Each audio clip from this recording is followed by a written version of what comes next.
Wait করতে করতে শেষ। 1 ঘন্টা ওয়েট করছে না, আধা ঘন্টা। চলো উপরে যাই।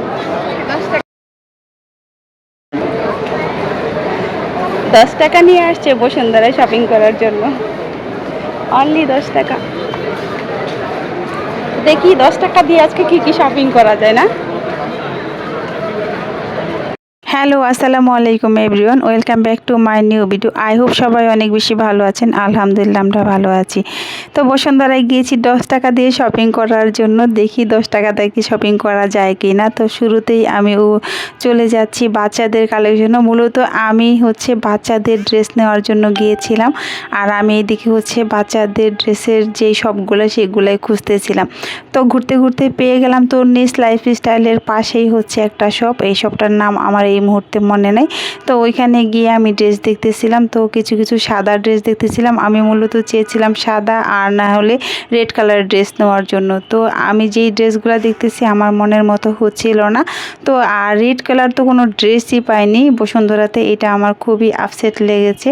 তারপর যেহেতু পাশেই তন্নি লাইফস্টাইল, তো ওইখানেও একটু ঢুকে গেলাম দেখার জন্য যে ড্রেসগুলো কেমন কালেকশন। যদিও আমি আমার জন্য ড্রেস নেব না, তারপর কালেকশনগুলো দেখতে গিয়েছিলাম, যদি চয়েস হয়ে যায় নিতেও পারি এরকম আর কি, এরকম ভেবে। তারপর ওইখান থেকে বের হয়ে আমরা একটু আবার লিফটের পাশে চলে আসছি। এখানে না যে সবাই পিঁপড়ার মতো দেখা যাচ্ছে আর কি। দেখেন, মনে হচ্ছে যে পাখির চোখে বসুন্ধরার গ্রাউন্ড ফ্লোরটা একদম পিঁপড়ার মতো দেখা যাচ্ছে। আমি আবার আমার ভাগ্নিকে এখানে বলতেছিলাম, তো পাখির চোখে গ্রাউন্ড ফ্লোরটা কেমন পিঁপড়ার মতো লাগতেছে না। তারপর আমরা ঘুরতে ঘুরতে চলে গেলাম আরেকটা শপে। তো ওই শপে গিয়ে আমার ফার্স্ট একটা ড্রেস পছন্দ হয়েছে, বাট আমাদের সাইজে মেলেনি। তারপর আরেকটা ড্রেস পছন্দ হয়েছে, সেটাও সাইজে হচ্ছে না, বেশি বড় সাইজ। তো তারপর ওইখান থেকে আমরা চলে যাচ্ছি নিউ মার্কেটে। 10 টাকা দিয়ে কি আর বসুন্ধরায় শপিং করা যায়? 10 টাকা না, একটু বেশি শপিং করবো। বসুন্ধরায় যে কালেকশনগুলো দেখছি আমার একটাও পছন্দ হয় না, যেটা পছন্দ হয় ওটার সাইজে হয় না। বাধ্য হয়ে এখন আবার চলে যাচ্ছি গরিবের বসুন্ধরা নিউ মার্কেটে। ঠিক না? হ্যালো, গরিবের বসুন্ধরা নিউ মার্কেট।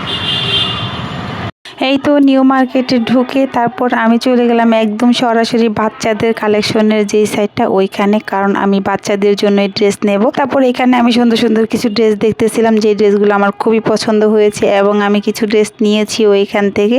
তো এই রেড কালার ড্রেসটা কেমন লাগতেছে অবশ্যই কমেন্ট করে জানাবেন, আর কার জন্য ড্রেস নিচ্ছি সেটাও কমেন্ট করে জানাবেন। তারপর আমি কিছু হাঁড়ি পাতিল কিনতেছিলাম, ভাবতেছিলাম যেহেতু আসছি তো একটু হাঁড়ি পাতিল নিয়ে যাই। তো আমার ভাগ্নি বলতেছে যে আন্টি একটু সোনার চামিচ নিয়ে নাও না। যদিও স্বর্ণ দিয়ে আমরা চামিচ বানাতে পারবো না, সোনালি কালার চামিচ কিনলে তো সোনার চামিচ হয়ে যাবে, তাই না? তারপর ওইখান থেকে আমি কিছু কাটা চামিচ আর নর্মাল চামিচ নিয়ে নিলাম।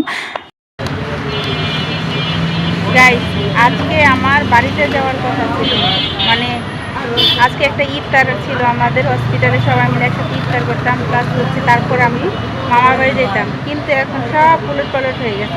আমরা যতই প্ল্যান করি না কেন, প্ল্যানের উপরে ও আরেকজন বসে আছে প্ল্যান নতুন করে তৈরি করার জন্য। উপরেরা 1 মিনিটের ভিতরে চাইলে সব প্ল্যান নষ্ট করে দিতে পারে। আমাদের বাড়িতে যাওয়া হচ্ছে না, ইফতার পার্টি হচ্ছে না, আজকে আমার অফিস করতে হবে। টুকটাক টুকটাক কিছু শপিং করে নিয়ে আসলাম, নিজেদের জন্য ওইরকম কিছু কিনি নাই। আর রাস্তায় কি পরিমাণের জ্যাম! এটা মোতালি প্লাজার সামনে। আজিন্দিকি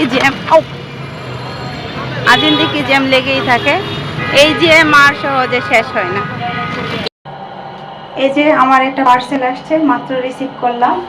আল্লাহ, আসছি মাত্র, আজানের সময় আর মনে হয় 1 মিনিট বাকি আছে। তো ভিডিওটা কেমন লেগেছে অবশ্যই কমেন্ট করে জানাবেন। ভালো লাগলে একটা লাইক করবেন, শেয়ার করবেন। বিদায় নিচ্ছি, আল্লাহ হাফেজ।